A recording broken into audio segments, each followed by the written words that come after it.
So we're going back to our discussion of Rashi, and if you look at page 36 in the reader, here is a discussion of myths and truths around Rashi's commentary, and I'm going to read my analysis of it and discuss it. The importance of this discussion is, it's page 36, is that, as we mentioned before, people tend to attribute to Rashi this sacred status. And here actually we read on page 34. Let's start first on page 34. This is from an answer written by Rabbi Yosef Messas. Remember, we mentioned Rabbi Yosef Messas in his discussion of the four faces of Agadah, right? The pleasant faces, the smiling face, etc. So he was very logical, very critical in his approach to written texts. And he got this letter from a rabbi from Israel who visited Turkey, and he found in the annals of the community something about Rabbi Eliyahu Mizrahi, who was the chief rabbi of the city, and he wrote a book on Rashi, and you can find it, like, it's 5 volumes. Re'em Rabbi Eliyahu Mizrahi. I don't know that you have to read it. You don't have to read it. And he wrote a really extensive commentary on all of Rashi's commentary, explaining why he said what he said, where he said it. And they said that this rabbi had a dream where Rashi spoke to him in the dream and said, "You only understood me in one place." Right? So here you see 2 paragraphs from the top. Rabbi Messas comments on that tradition. I find it hard to believe. It is very probable that the original story was distorted, and what Rashi really said was that there's only one place where Rabbi Mizrahi did not understand him. Mm-hmm. But Rabbi Messas then addresses the tradition regarding the mikveh, and that's the tradition that I mentioned before, that he would go to the mikveh, count 7 days before writing what his commentary. And this is the last paragraph. You want to read, Shil?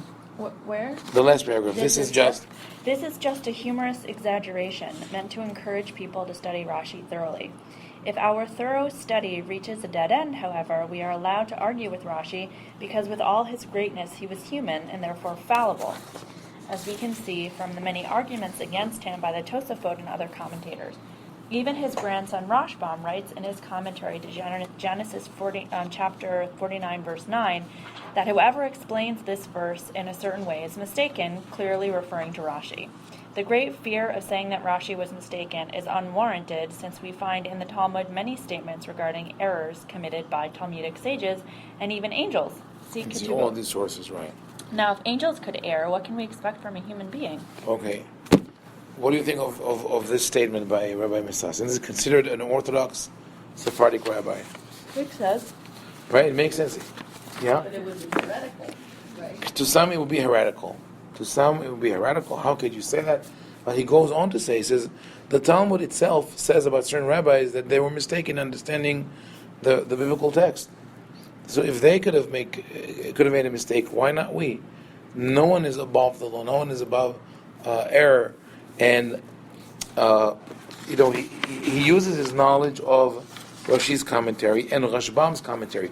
And here's the point: not many people studied Rashbam.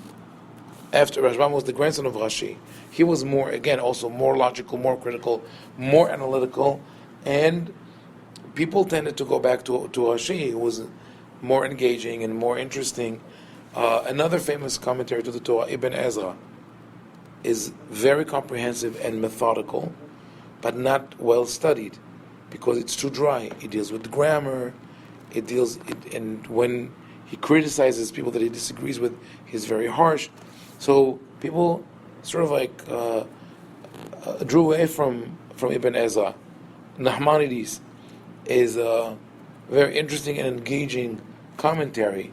When he gets into mysticism, it's hard to understand. the English edition, some English editions did not translate the mystical part, but when you look at the non-mystical part, he has his discussion with Rashi, but then also when he discusses the narrative of the Torah, he could go also into an emotional and sensitive understanding of the text. And this is what people were looking for. So not that many people studied Rashbam, and as a result, not that many people knew that Rashbam disagrees with Rashi. And those who did sometimes were scared by the logic of Rashbam. It was too logical. So they abandoned it altogether. And when I say too logical, I'll give you an example. Like Cole's logic? What do you mean? Like some logic is like the logic of, like you build machines like a AI to take care of humans, and then they logically determine that humans are the cause of all the suffering in the earth, so they eliminate all the humans. Yeah, but this will not happen because Isaac Asimov wrote the 3 laws of robotics. Yeah, but not everybody writes those 3 laws. I know. They always, and then he wrote all the books that show how you could bypass all these laws. Yeah. But if you say that your first directive is to take care of humans, it would be better if all the humans were dead, just like the conversation between the angels and God. Mutav lo shelo nivra. Yeah, right. Interesting. It would be better that you never created the humans. Okay, so there you go. You're creating a nice midrash here. The logic is the logic that would defy halakha sometimes. Oh. For example, maybe the most famous example is when Rashbam speaks about tefillin. He says, if you look at the text of the Torah, what does the Torah say about tefillin? Between your eyes. You have to put it between your eyes and tie it on your arms, against your heart. Actually, it says, put the Torah on your heart. So Rashbam says, just as putting it on your heart is impossible, because it's not going to be on your heart.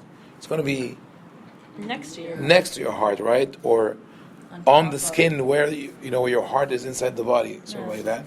So maybe on your arm and on your head is also metaphorical.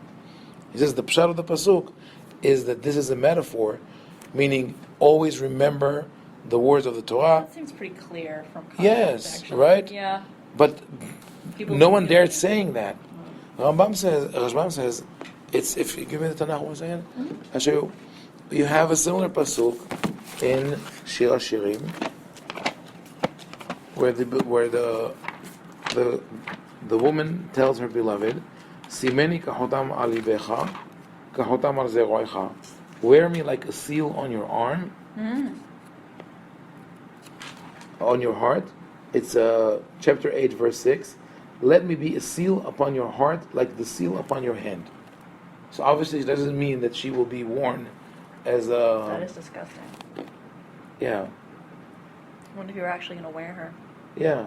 Elvis Presley, come on and be my little good luck charm. Right. Right? He wears a good luck charm. Yes. So obviously it's metaphorical, right? Right. So Rashbam says the same metaphor. Wear the Torah as an emblem, as a jewel, as a piece of jewelry on your heart. So what he said that, and people were afraid that people will take it literally and say, we don't want to put on tefillin. It's interesting that it does correspond with a period in European history where people did not wear tefillin on a daily basis. But we don't know what came first. Did they stop putting tefillin first, and then he... That would be my guess. Right, apologize for them? Or did he write his commentary first, and then those who didn't want to put tefillin relied on it? I don't know. I don't think it's happened like that. We don't know. I think people do, the whole greater population started doing something, and the rabbis scramble to make sure that there's not a bunch of Could students be. around. Right. But in any case, it would explain why people were reluctant to study Rashbam. It's Rabbi Messas says, first of all, he calls the statement about Rashi's meticulous preparation for each word of his commentary a humorous exaggeration. So he take it with a grain of salt. He definitely did not do that. And he says, and this is important, if a thorough study reaches a dead end, we're allowed to argue with Rashi because he is human. He is human. Just like Rav Hai Gaon, Rav Asher Gaon, and Rav Shmuel ben Hofni, the ones that we studied their interpretations earlier, said about the Midrash. If the Midrash does not make sense, then it's okay to reject it or to argue with it. It was written by humans. Who wrote this? This is Rabbi Yosef Misash. It's mentioned here, you see. Otzar HaMichtavim, Treasury of Letters.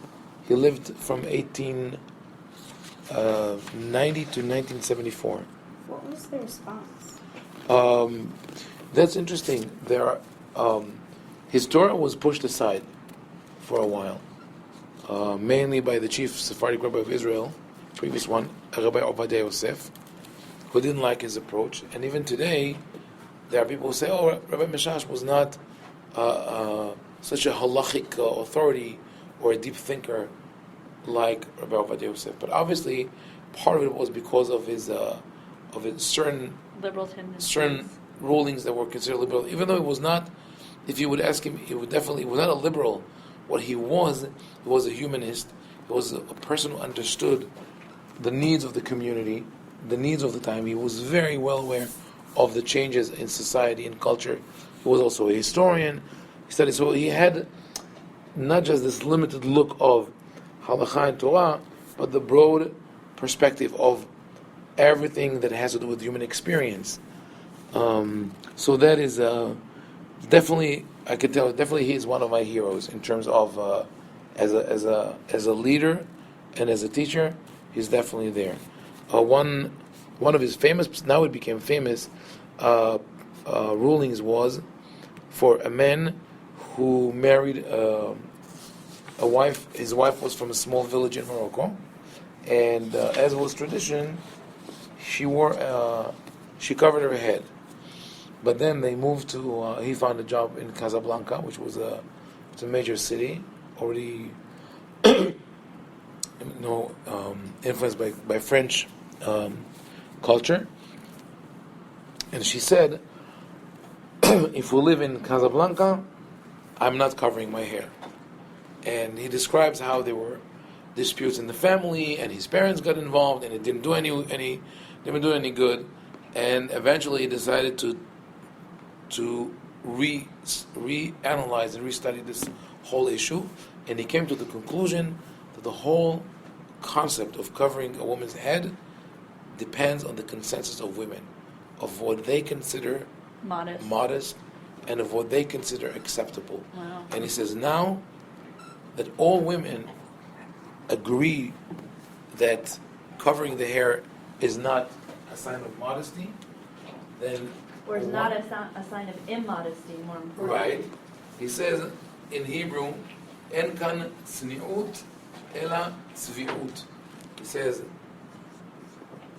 it's not modesty, it's dishonesty. Sometimes nicer in Hebrew, tzavua is a hypocrite. So it doesn't mean that all women who cover their heads are hypocrites.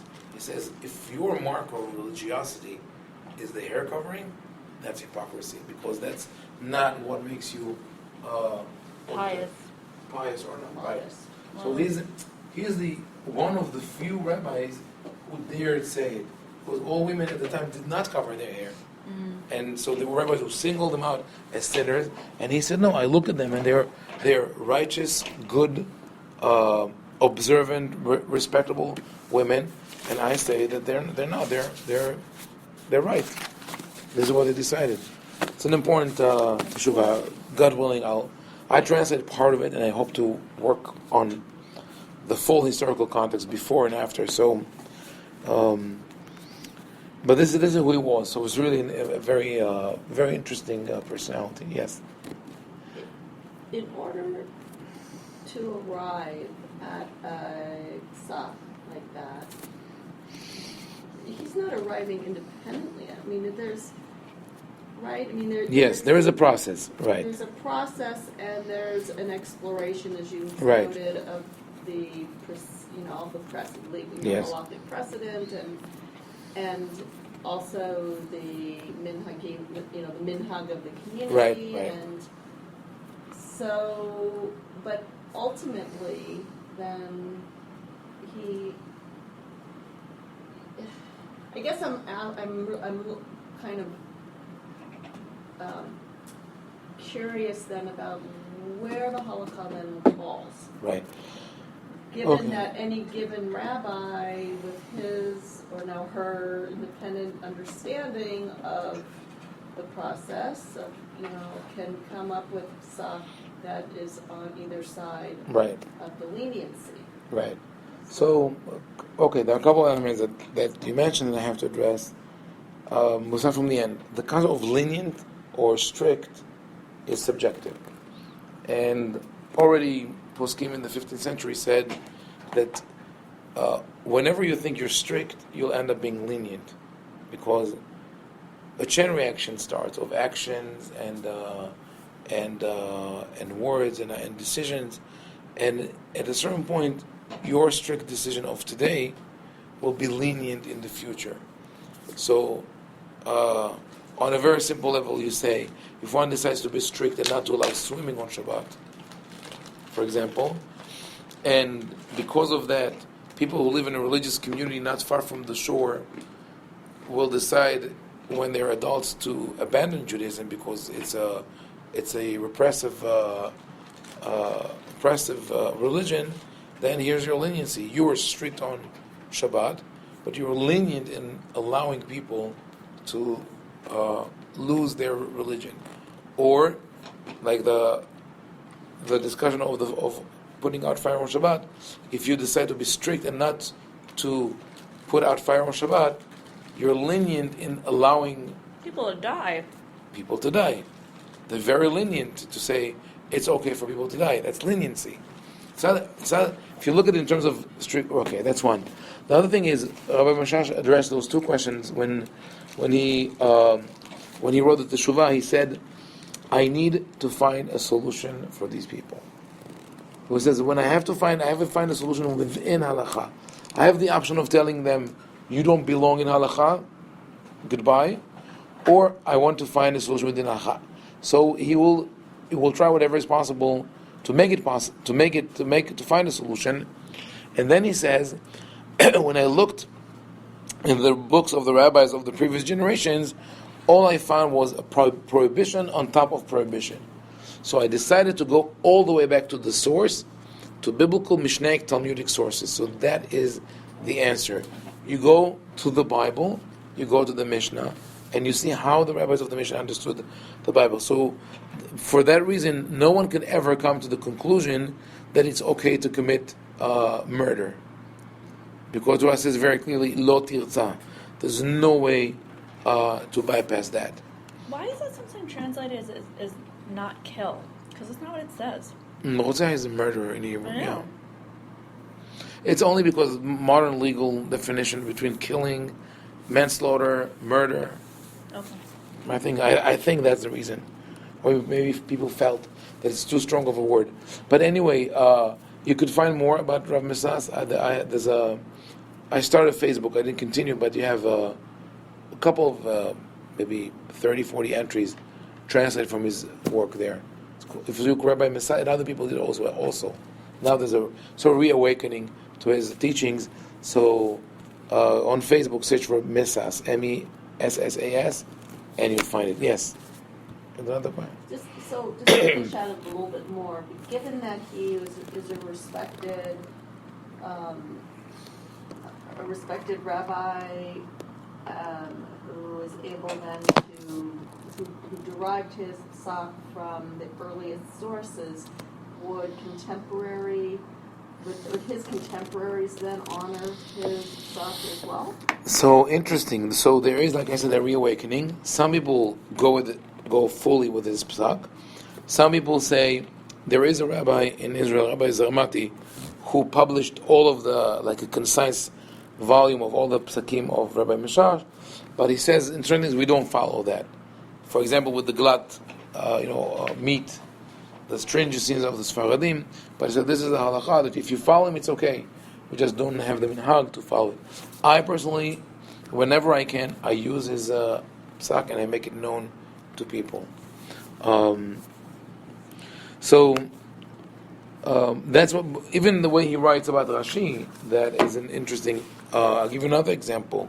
He quotes in his writings Mendelssohn. Moses Mendelssohn? Moses Mendelssohn. The philosopher. The philosopher. But you know how he refers to him? How he writes about his book? He called him by that term. Ramban? Rambaman. Rambaman. Rabbi Moshe ben Menahem. Because Mendelssohn, is the son of Mendel, Menachem.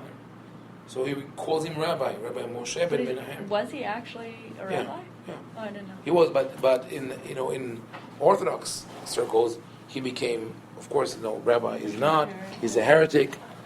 Rabbi Mishash, and not that he didn't know, he knew very well of the formation of the Reform movement in Germany. He was very well versed in the history of the Jewish people, and he says he was a scholar and a master, and he refers to a rabbi. He also refers to a rabbi who wrote the first treatise of criticism against the Midrash, Rabbi Azariah di Rossi. We didn't have a chance to talk about him. Did people know who he was talking about? Or did they just think he was quoting some The random... scholars, I think, knew. Not everybody knew. Rabbi Azariah di Rossi was called in Hebrew Azariah min ha'edomim. That Rossi is red in Italian, so it's Azariah min ha'edomim. Some thought he was a convert. He was not. He lived in Italy. He was a very learned man, and as a Renaissance man, when at a certain point he started analyzing the Midrash with scientific critical tools, and he wrote a book called Me'or Einayim, Lightening the Eyes, which right away, or within a couple of decades, was banned and excommunicated by the rabbis in Eastern Europe, among them the Maharal of Prague, that says that this man is a heretic. And the one story that he analyzed with depth was the story of Titus destroying the temple, and then when he travels back to Rome, is punished by a mosquito that gets through his ear and settles in his brain and keeps pecking on his brain, and then eventually he dies because of that. And when they open his brain, when they open his skull, they do a post-mortem surgery. The doctors found a bird, meaning a mosquito the size of a bird, with iron claws and a metal copper beak or something like that. What? So he went at it with full scientific rigor, like 30 minutes, proving every little point. There's more to the story, and the rabbis were not happy with that. They banished his book. Rav Meshash quotes Azariah di Rossi, and he says, even though the Maharal of Prague wrote this and that, Rabbi Azariah di Rossi already explained his attitude. And you don't have to accept everything, but there are major parts of the book that are important. So I'm saying, like, giving you this attitude and ability to accept different things. So we won't have time to go into many commentaries of Rashi, but like I wrote here, I want to dispel some myths surrounding it. So I present the myth of how people think of Rashi and what the truth of subjective truth is. Okay? So this is on page 36, on top. There are a couple of points here.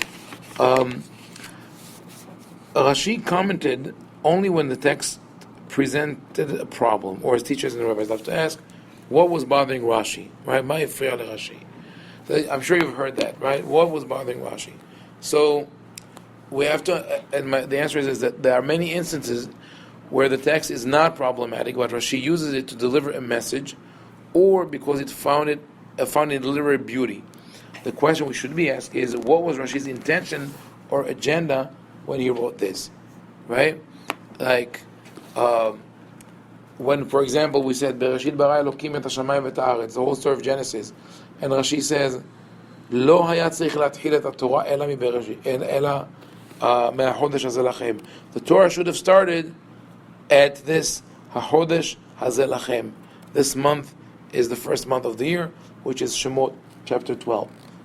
Does anything bother Rashi? No, it's God presents the Torah with the story of creation. It makes perfect sense. It starts from the beginning. Why would it start from the middle? Imagine if the story would really start Hashem spoke to Moshe in Egypt and said, this is the first month of the year. Tell Bnei Israel I'm going to take them out of Egypt. And they say, what Egypt? Oh, flashback. Yes, we're in Egypt now. Why are you there? Slaves. What happened? Oh, another flashback. Like go back another 100 years. Yosef and the brother. Who is Yosef? Oh, flashback. So what are you going to start? Then you have to have a small introduction. So obviously Rashi is not bothered by the text, but rather has an agenda and something that has to deliver. Here's the second one, which is really problematic. The myth is this: Rashi does not use Midrash, and when he does, it means that the Midrash was carefully selected and should be taken literally. And like I told you yesterday, he does use Midrash extensively. As a matter of fact, almost 85% of his commentary is taken from or based on Midrash. So when Rashi says that he is not using the Midrash, he refers only to the specific verse he is commenting on, and it is the exception and not the rule. In some of the cases, the statement has a hidden message, usually an anti-Christian one, as we shall see later. So, two things here. Rashi says, and he does say that, I do not use a Midrash. Or there are many Midrashim, but I'm going to use an explanation that is Peshuto Shel Mikra. So, remember that we discussed the concept of Peshat?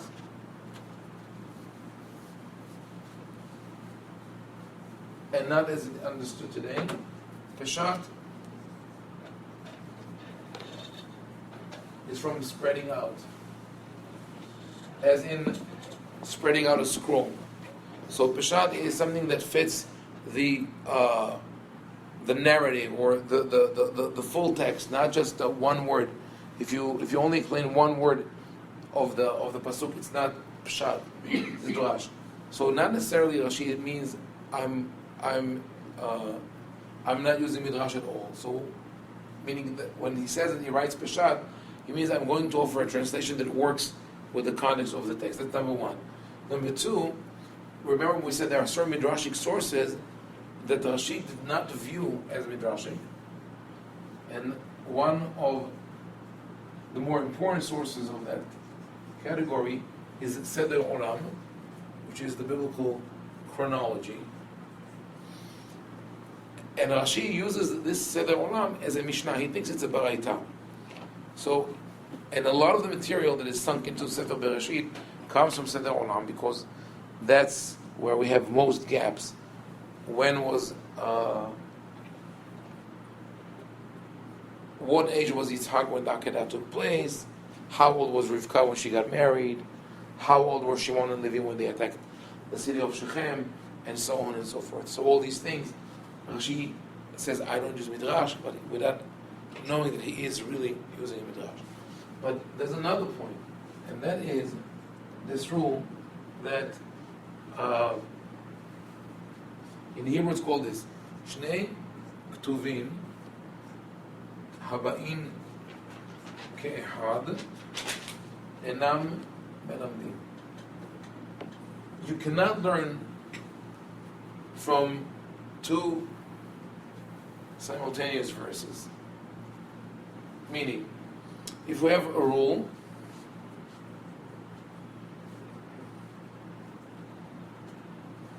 and an exception,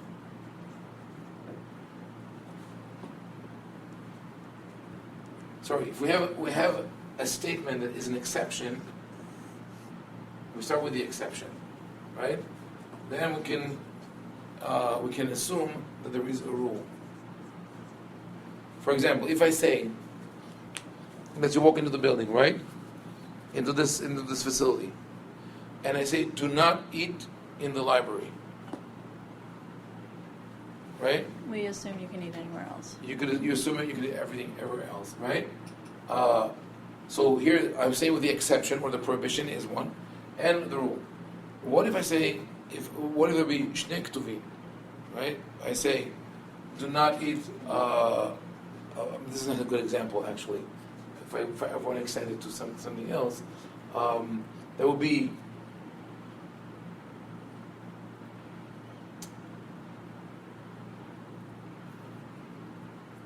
do not eat in the library, do not eat in the living room, do not eat in the... so, but do I assume that you can't eat anywhere else? Or only in those... only in those three places? No, it's not a good example. Let's roll back. Let's forget of the parables now. I'm not good parables, I guess, this time.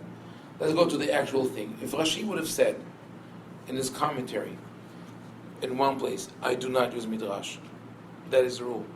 I do not use Midrash. Right? So it's not an exception, so it's a statement. The statement makes the rule. Sorry about that. I was thinking something else. So the statement makes the rule. If Rashi says, I do not use Midrash, then you accept it as a rule. What if Rashi says twice, I do not use Midrash? And then several chapters later he says, I do not use Midrash. Then we assume that everything else that he wrote is based on Midrash. Right. Meaning, when you repeat a statement twice, it negates the rule. If it's only done in one place, okay, let's go back to the library example. Now I know how I had to present it, right? Right? You have a facility and there's a library, and I lead you in and it says, no eating in this library. Okay, you can't eat the rest of the house. We go to the next facility, there's also a library there. It says, no eating in this library.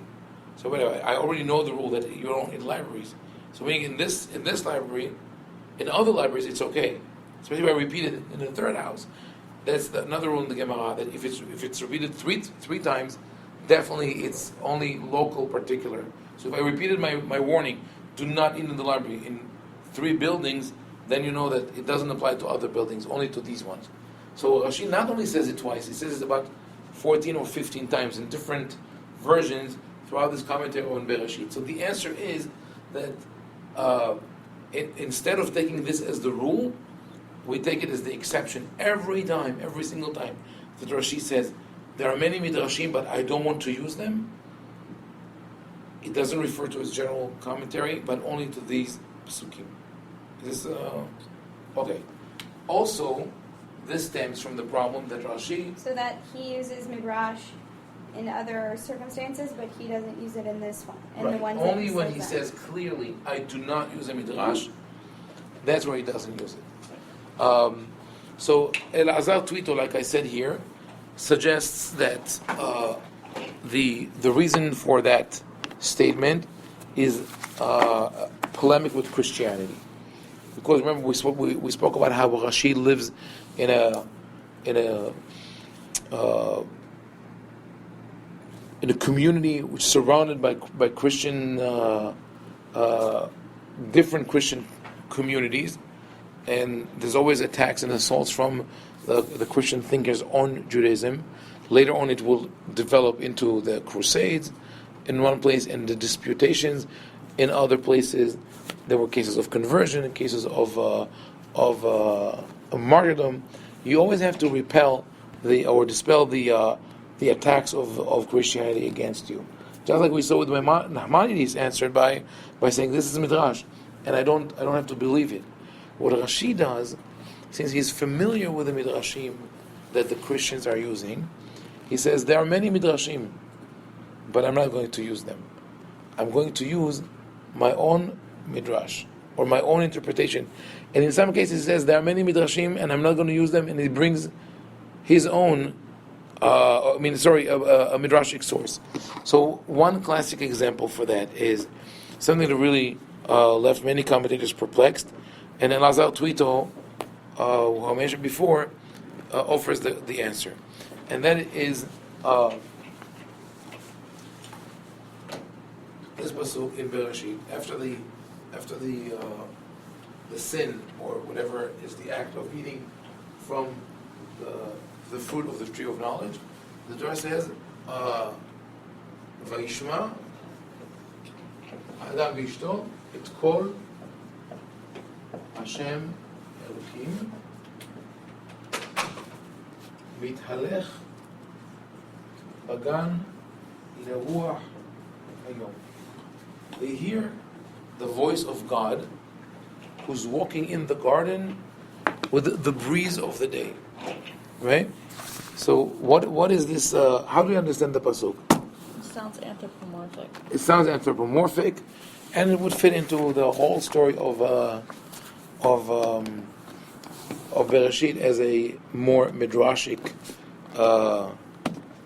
right, metaphorical or symbolical story, and not something to be taken literally. But this is what they hear. They hear, so they feel the presence of God, right? So Rashi says on this pasuk, says the following. 1 second. I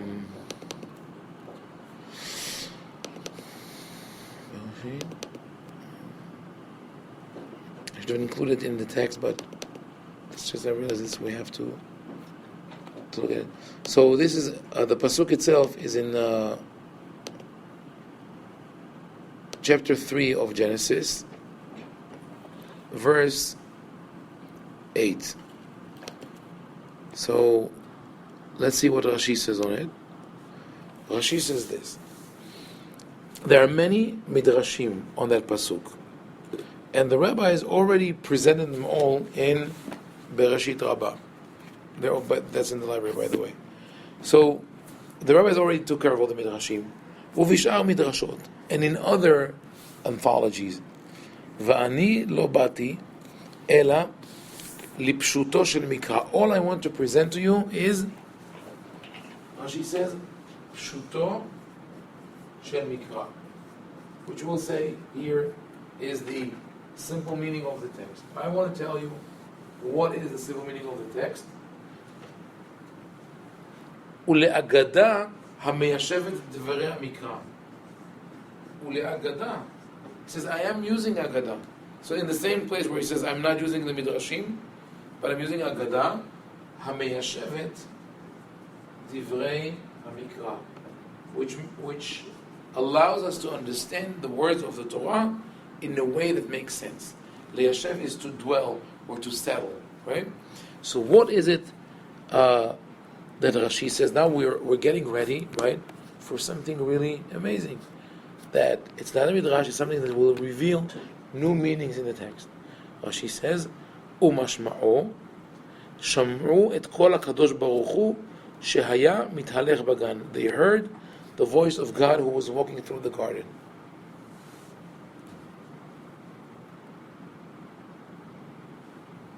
That's the biblical verse, right? So he's not adding anything. So he didn't finish his commentary yet. In the Torah, it's divided. The printed edition is divided. It says leruach hayom leoto ruach she'hashemesh ba'a misham vezoi ma'aravit. When they speak about the breeze, but it's literally the wind of the day. It says the place from where the wind comes. Where does the wind come from? The west. Sorry, from where the sun comes. Ruach hayom. He says the corner or the direction from which the sun comes, and it's the western corner, because towards the evening the sun is in the west. V'hem sarhu ba'asirit, and they sinned in the 10th hour. So again, let's sum up what he was saying. He said there are many midrashim, which I'm not going to tell you. I'm going to use an agadah that makes sense, that helps the verse make sense. And that is that God was coming from the west, because towards the evening the sun is in the west, and they ate from the fruit on the 10th hour of the day, meaning about 2 hours before sunset. So now, how is this Peshat? Right? He said, I'm going to give you something that works with the simple. You will look at the text, and the text says, they heard God walking through the garden with the breeze, right? The ruach hayom. Oh. Yeah. So it's the breeze we hear, not God? God is walking with, just like, you said it very well, anthropomorphic. Right. It's like someone just strolling through the garden with no particular purpose. Okay. And they're running away, hiding in the trees. It's this, when you think about it in the context of the narrative, or the symbolism of parent and children, the children did something wrong, and they run and hide, and the parent comes in pretending that nothing happened, because he knows that they're, and hi, where are you? As I just went Just for a walk and I'm looking for you. But Rashi starts by saying this is very simple, but it goes into this complicated statement that God is coming from the west or towards the west, whatever it is. Why is it important to say that he comes from the west and that the sun is in the west and that they sinned in the 10th hour? Very, very difficult verse to interpret. And here is where Elazar Tuito offers a solution. And he explains the following. One of the major disputes between Judaism and Christianity when looking at the story of the tree of knowledge is the concept of the original sin. According to Christianity, sexual relationship is a sin. And they use for that also Psalm 50, where David says, I was born through sin. I was created through wickedness. So they say, David, obviously his mother didn't do anything wrong, so he means that all births, all conceptions are sinful. That's why the Christian theology speaks about the Immaculate Conception. And that's the conception of Jesus' mother, Mary. That even though it was a natural conception, but it was somehow not sinful, but Jesus himself was conceived not at all through human interaction, therefore he's the Son of God, right? So now, if they say that it's a sin, and the Torah says, what did they do in the Garden of Eden? They ate from the fruit. So that means that they did not engage in that sin in Gan Eden. So the question, do you see the logic here? Christianity sees sexual relationships as a sin, right? The Torah says that the only sin that Adam and Hava, or Adam and the woman, committed in the Garden of Eden was eating from the fruit, and then hiding, of course, and denying. So Christianity says that they never engage in sexual relationship in the Garden of Eden. Only after they left the garden. That's when the Adam Elat Hava Ishto.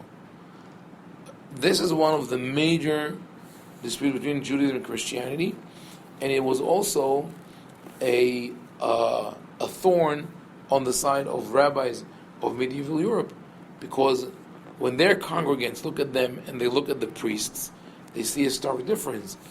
These are people who live as, you could say, as hermits. They don't marry, they don't have families. Meanwhile, the rabbis have families and they marry, they have children. Maybe they're sinners. So Rashi has to argue with that, and he does it by saying this: God comes to Adam and Hava towards evening, and they ate from the fruit 2 hours before sunset. By that he alludes to another Midrash that says that before they ate from the fruit, they already had sexual relationships and even had children. That they were born on the very same day. It's a very convoluted way to get at a simple message, which is having sexual relationship is not a sin, as long as it's done in the right setting, with the consensus of both sides and a contract, and if it needs the agreement of the community, but definitely not as Christianity views it as a sin. So that's why Rashi makes this statement. This whole story, which doesn't make sense, of God coming from the west, is written in order to say that God catches them in the act of eating the fruit late during the day, and they already had time before that to know each other in an intimate manner. And Rashi repeats it several times in his commentary, and he says that the serpent decided to entice the woman to convince her to commit the sin because he desired her, or it desired her, because he saw that Adam and the woman were engaged in sexual relationships. So he wanted Adam to die so he could take Hava. This is definitely Freudian. This Midrash It has no basis in the text. But the reason this is written is again to be used as an anti-Christian polemic. So I picked up on Tweeto's concept, and I wanted to see if there are other places in Bereshit that when Rashi deals with Christian theology. So I looked at this marker. Is it possible that every time that Rashi says there are many midrashim, but I don't want to deal with them, he's trying to bypass the Christian ideology? And I found that in many places it is the case. One such example, when Cain and Hevel go out to the field, and they have this altercation, and we don't know what happened there. We don't know what Cain told Hevel, what Hevel answered him. The Torah just said, "Vahibi yotam basadeh," as they were in the field, Cain killed Hevel. Rashi says, and this is, one second.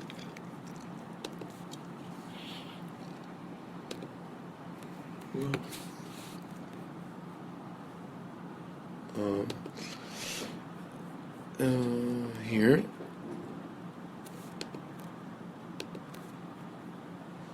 So the story of Cain and Hevel is in chapter 4 of Bereshit,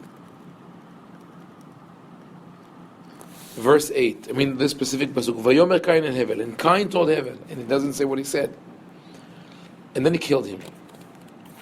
Rashi says, "Nichnas imo b'divrei riv umatza lidgolel alav leorgo." He started fighting with him. He instigated a fight with Hevel in order to find an excuse to kill him. Veyesh beze midrashei agada, and there are many midrashim around it.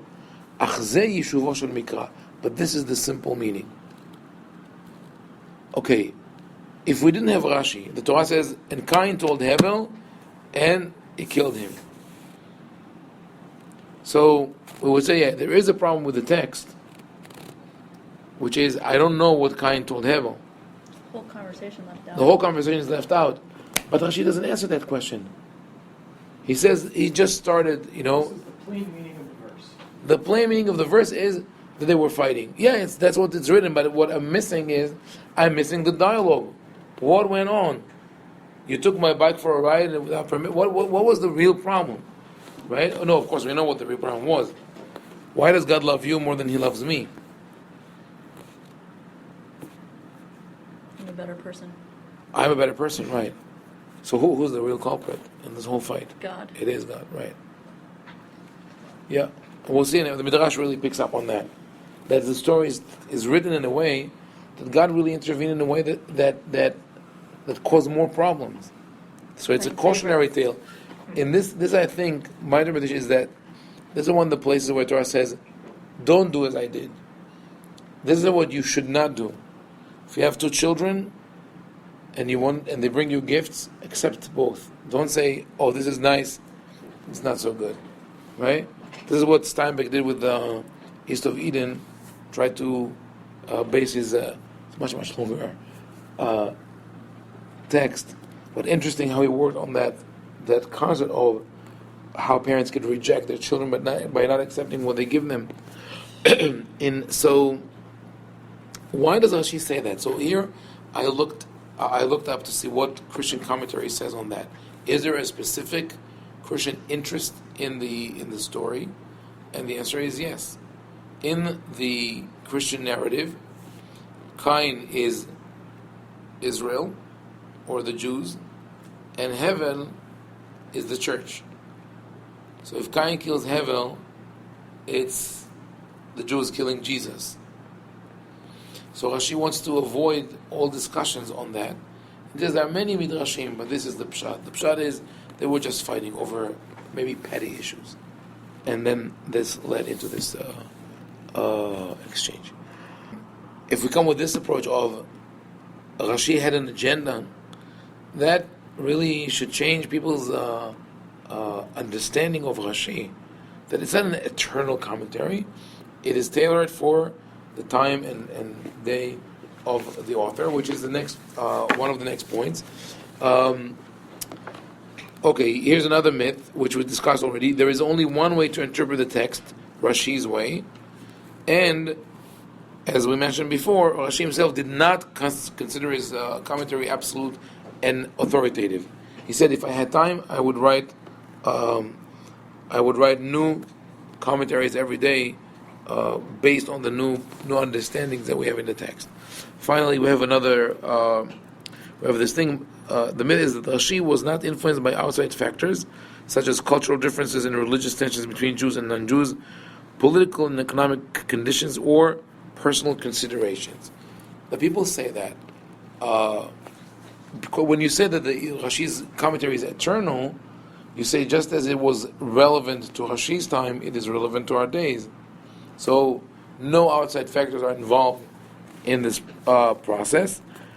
And my answer to that is, it is impossible to divorce a creative thinking person's work from his life's circumstances and environment, and Rashi's case is not different. As we shall see, his work is directed at his contemporaries, their questions, dilemmas, and struggles. So we saw that already through his commentary on Halohorgeni Ata Omer. You're going to kill me just like you killed the Egyptian. And Rashi comments, Ata Omer, you say, it means by using the holy name of Hashem, the ineffable name. Why does Rashi have to say that? Because he works, he lives and works in a place where Jews have no military presence or power. And finally, and I've already discussed that in the introduction, that when Rashi deviates from the text of the Midrash, he does so consciously, and he's editing the Midrash in order to bring it to our understanding. And what I argued was that there is a change, but it's done subconsciously, meaning that is his new interpretation. He's rewriting the Midrash. Okay. That being said, you have any questions about these elements in Rashi, or should we go to another example of Rashi's commentary? Either way. Either way. Okay. Eric, any more comments on this on this discussion of the myths and truths in Rashi? Had you written no introduction on the board? Yes. Okay. I wrote the words no introduction. And then I didn't think I. Yeah, I didn't. Let's go back to it. Right, you caught it. So one of the problems with the people taking this statement of Rashi, I do not use Midrashim as a final statement, is that Rashi did not write an introduction to his commentary. It started later on. Ibn Ezra wrote an introduction. Ramban wrote an introduction where they explained exactly their methodology. So Rashi did not write an introduction. If he would have written an introduction and it would say in the introduction, I do not use Midrashim, this is my style, I only use, then you could say, yes, his statement is absolute and he never uses Midrash. But since he didn't write an introduction, he just uses the rule whenever it's applicable. So whenever he says, I don't use Midrash, like I said before, it will be a local and not a general rule. Okay, so let's go for a second to a text now I'm going back to the Humash, which you don't have here, but it's a famous pasuk. It's the story of Moshe in the basket, floating in the Nile, right? And it's the hand of Bat Paro. Where? Right? What? It's chapter 2, verses 5 and 6 in 5-6 of chapter 2. So what happens here? How do we see, by the way, when you visualize the basket of Moshe in the Nile, how can you describe the scenery? How does it look? It looks like a little cradle. Little cradle made of Wood and pitch. wood or wicker. Yeah, it's an organic material. And where do they put it? In the water, in the middle of the water. In the middle of the water. That's how we always visualize it. because of That's the of the So Malika, it's probably in a tributary or even a little even more than a tributary. It says Vatasim basuf al sfat hayo. She puts it in the among the reeds on the because otherwise it's really sending the kid to his death. Well, she's sending it to the Pharaoh's There are daughter. hippos in the river. She's hoping that an Egyptian will find him Yes. and take care of him. Yes, That's all there are planned. crocodiles also in the river. I actually think that it's a little more than that. I think they were not just hoping that they will They find set it up. It's a setup. I think it's an obvious setup because it says that the sister stands from afar to see what's going to happen. The moment she finds the basket, she darts out and says, "Should I get you a wet nurse?" Right. Yeah. Gee, Why- I wonder Yeah, gee, I wonder exactly. where that. I wet think nurse that came what from. what happened was this. There. Who are the people who did the work in the palace? Who worked in the palace? Women, Women of what origin? Israelites. Israelites, most probably, because they're cheap workforce, right? Now, Yocheved and Miriam are planning the survival of Moshe. So they said the only place where a baby could survive Is in the palace. is either in a palace or in the house of a rich woman who wants to adopt a child. So who's that woman who wants to adopt a child? So they put, on the Israelite grapevine, please find us a woman who will be willing to adopt a child. And they find one, and it's actually Bat Pa'ol. They know her schedule. They all work with her, except for they know their schedule. So they say, okay, we're going to put it in her path. And his sister waits there to see what's going to happen. If she passes by, okay, we'll wait for the next one, or we'll put it somewhere else. If she picks him up, then I have to intervene, right? So now she comes, and she walks by the river. In general, it just makes the role of the women in Shemot so crucial and It's essential. not only Shemot, because it's Moses, it's the whole history of all of us. Right, the whole history of the Jewish people. Orchestrated by these Right. five women. 5 women. B'schut nashim tzidkaniyot. Actually, whoever said that originally, that because of the righteous women we were redeemed from Egypt, which means that we exist as a nation, acknowledged Shifra, Puah, Miriam, Yocheved, and the daughter of Pharaoh. Because without them, we wouldn't have Moses. a nation, right, without Moshe. So,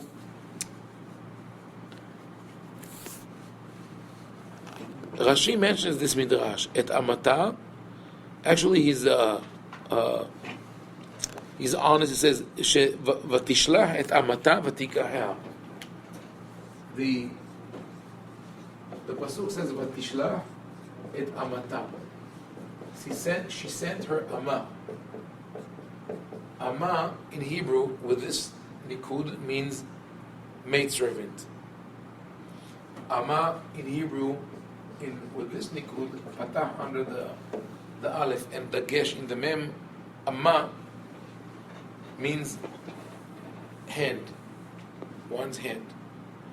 So vatishlah et amata, she sent her ama, could mean either she sent her servant or she extended her arm. Rashi says, "Vatishlah et amata et shifhata," maidservant. V'rabotenu darshu leshon yad, and the rabbis explain it means a hand. And he mentions this difference in nekudot, and he says, "V'hem darshu et amata et yada, shenishtarbeva amata amot harbe." That her hand was extended. Ama is also the like a yard or a foot. A cubit, right? A cubit. And it comes because it was measured with one's hand, right? So it's a cubit. So her hand was extended for many cubits. She had this, like I said, she's elastic girl, right? Now, why would Rashi bring this midrash? And in its original context, by the way, why didn't she send? She is surrounded by maidservants. So why not send really one of them to fetch the basket? The original midrash says that she asked them to fetch the basket, and they refused. And then an angel came and killed all of them. And don't get upset. An angel killed all of her maidservants, and the daughter of Pharaoh, which we know as Batya or Bitya, not from this text. Later on in the book of Chronicles, they refer to one woman who was the daughter of Pharaoh, and also called Bitya. So she stretches her arm and she picks up the basket and brings it closer, right? So what is if you look at this Midrash, Rashi brings it eventually as an agenda, and look at also in the original context, what is the symbolism of the Midrash? Of why can we say that one of the servants picked up the basket and gave it to Bat Paro? Why does it have to be an exchange of you do it, no, I don't want to do it, and then they all die, and then Bat Paro says, how am I going to go with my delicate upbringing and fancy clothes into the reason? No, let me just extend my hand and bring it closer, right? She was already bathing. She went there, right? So she could just right. I want to make it a little more dramatic, but yeah, she could just swim to the or wade to where it is and take it, right? It sounds like it was So what is the importance of this midrash? The way it's told. Meaning that she really wanted Moses? She wanted Moses, right? So symbolically, if you think about this midrash as being retold, I mean, embellishing the biblical story 1,500 years after the events, or in Rashi's case, 2,000 years after the events described, what is the significance of the story to a listener in medieval Europe? The listener in medieval Someone Europe wants to save us. There was someone, and maybe someone again will make such an effort to save us. and they're just a little bit away. Yes. They're not so I far. was saying, because is there anything specific to Right. saying that it's a Ramah?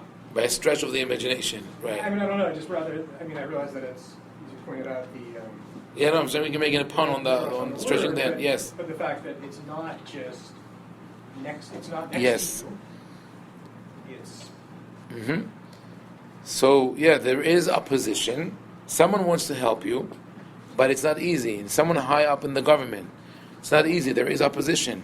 Her mates say no. We don't save the Jews. And really, if you think of we know Jewish history, this pretty much describes our situations in many countries. There's always somebody somewhere. We had some friends high up in the government, but it wasn't easy for them to protect us. They tried to do whatever is in their ability. Sometimes we saw what they did as a miracle. So this is an uplifting story. This is when you come and tell people, look, you see, the daughter of Pharaoh, this is what she did. She cared for the Jews, she cared for you, and even though she had opposition, God helped her get to her goal through this miraculous event. So don't take it literally. And when people get upset with this midrash and say when they teach it to kids in elementary school and they just dwell on this, right? Pharaoh's daughter's hand reached out and the kids said, but this is impossible. Why would God create such a miracle? Unnecessary, like Eric said, just go into the water and take it. That's the answer. So from this, let's go to another princess or another queen, also, but it's celebrated by more in a negative way. And the teachers in elementary school really love that story, and that's the story of Vashti. Do you recall what happened to Vashti according to Midrashim? I thought she got her head chopped off. Yeah, no, that's the punishment. Oh, she showed up. She didn't show up. Why didn't she show up? Because there were a bunch of men that were gonna leer at her. Yes, you were going with the pshat. You know what happened according to the Midrash? She contracted some kind of a rash, or something like that, or leprosy, or she grew a tail, or what the teachers love telling. For some reason, the teachers in school, especially when they teach girls, they tell them that Vashti was covered with pimples. She was pimpled all over, and they draw her with pimples and all. And they say, why do they say that? Because of course Vashti wants. No, because Vashti of course wants to come and show herself off. Why wouldn't she do that? Right? Oh, so she's vain. Because she was punished by by God. And here you see, like, when they take a story where Vashti actually, what is the problem with Vashti? What is the real problem? She's modest. You think that she's modest? She didn't want to come dance in front of all those leering men. I don't know. Did he ask her to dance? That's Midrashic a little bit. He wanted to show her off, that's for sure. He wanted to show her off. Yeah. He called to her. And I was like, Yeah, he called on her, come join me, He wanted to show right? her off because of her beauty, and she didn't want to have anything to do with it. Why? Because okay, she's modest, also she's Okay, shy. Fine. No, She's no. not shy. She just doesn't want a bunch of guys staring at her because she's pretty. Okay, that is acceptable. So she's not happy with the way he treats her, right? It's like But it's really supposed to be a trophy arrogance. wife or It's supposed to be like arrogance, like she's not listening to her boss, and he sees it as arrogance. Does the she's text see it as defying arrogance? it. I hear, yeah. Does the author of the Megillah describe it as arrogance? No. describe which her. Her attitude. She refused to come. Because it says to bring Vashti the king before the king with the royal crown to show the people was the princess of beauty, for she was of comely appearance. Queen Vashti refused to come up the king's behest.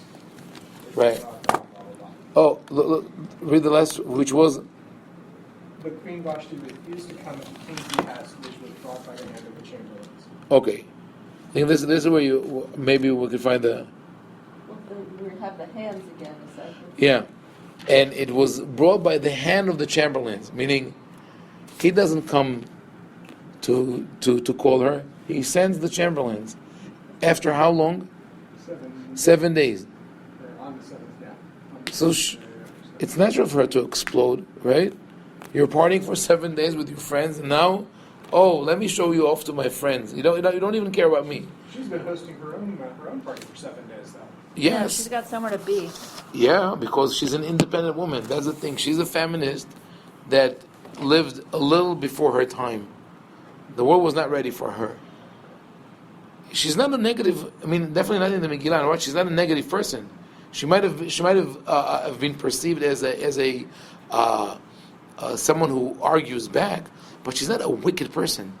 But in the Midrash, she became that wicked person who, according to some extreme stories, would slaughter Jewish women and bathe in their blood.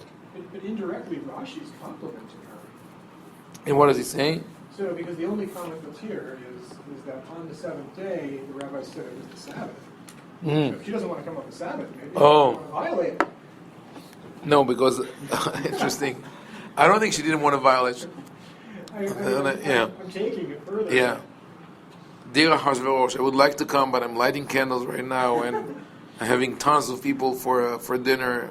Maybe I'll see you tomorrow. I mean, Right? definitely it's been fairly. I think it's been fairly recent that Vashti has been raised up in interpretation. Yeah. I think in the past she was just sort of excluded or. Yeah, I mean, with every passing generation, this type of the story, because everybody loves a good villain. Right? You're making more and more and more Nefarious. So Vashti started off as just the bad queen, even though she's not really evil, and then her character is being developed. She evolves into this wicked person, and part of it is to show that it's really a showdown, not just between Haman and the Jews. It's like the totality of non-Jews versus Jews, and Vashti becomes the descendant of Nebuchadnezzar, who destroyed the temple, according to the text, even though it doesn't work out chronologically, historically, or linguistically, because his name is Persian. No, geographical, yes, because Babel was taken over by Persia. Persia became Babel, right? But it doesn't work out from any other aspect. But what you get this divine justice, and that's another important element of Midrash. Just like the Bat Paro is there's a divine intervention on behalf of Am Yisrael.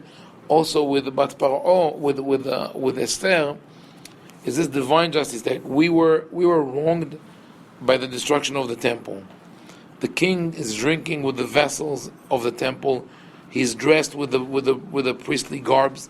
Though all these are midrashic elements, and now his wife, who is the granddaughter of Nebuchadnezzar, who destroyed the temple, is being punished at that pivotal moment, and now we will start a new story. I was thinking of the second temple, that's why I was just hearing you. People, conspiracy theories, the people like, Yeah. this is the biblical conspiracy theory. Everything is connected. Your actions in the past are connected to your rewards in the future, or to your punishment in the future. No good deed goes unpunished. That is so combining both. But this is how the Tanakh works. Avraham refuses to accept from the king of Sodom. He says, I would not accept a thread or a shoelace from you. So the rabbi said, because he said those two words, his descendants received the mitzvah of putting threads on the tefillin and using shoelaces for the mitzvah of yibum, of the Levirate law.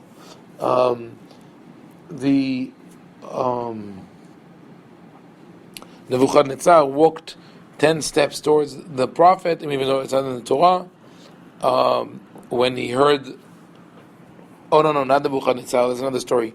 Eglon, the king of Moab, when he was attacked by Ehud ben Gera, the judge, Ehud comes to him and says, I have something to tell you in the name of God.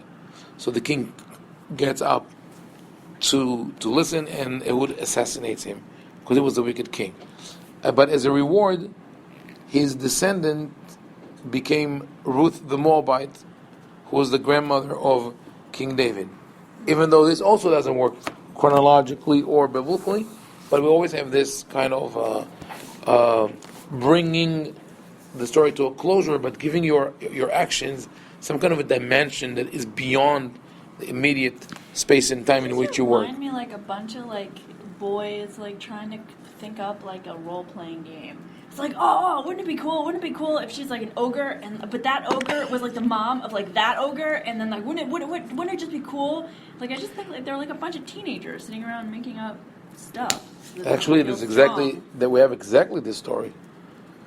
We have exactly the story where I just mentioned Ruth, right? Mm-hmm. So who is her colleague, Orpah, right? Uh-huh. Are they related? No.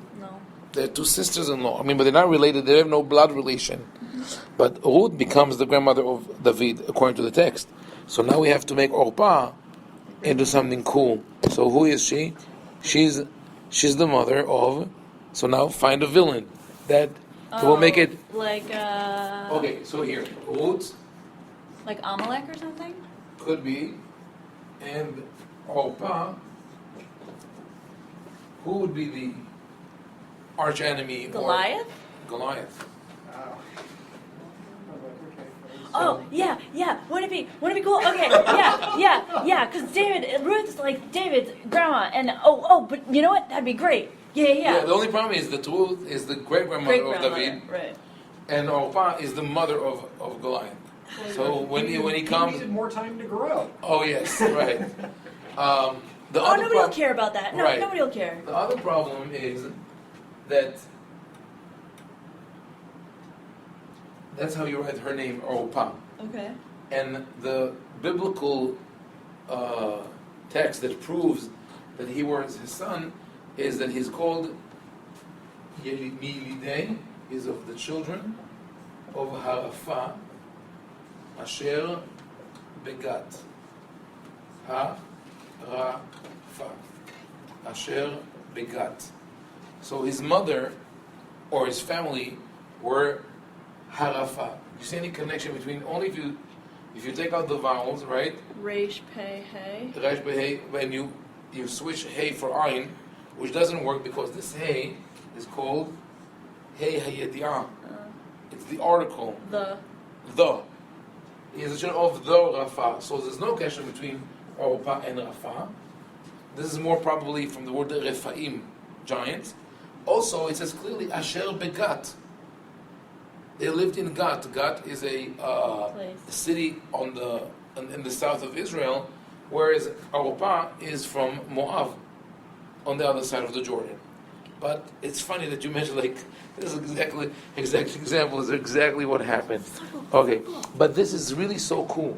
This is one You don't say it for the listeners. When you read the Torah and the Tanakh, and you have so many characters, and you say, who's this, who's that? And all of a sudden someone comes and says, let me tie it together for you. This is that. Right? The refugee who came to tell Abraham about the capturing of Lot is Og, the king of Bashan. And he's also the one who survives the flood. And he's also the one who fought. This is the method. One of the methods of the Midrash is to identify two known persons and say they are one and the same, or to identify an unknown person and saying, here is the name of that person or that element. Okay, we'll stop here I know he's for dead, today. but I feel like Paul Harvey's trying to tell us the rest of the story.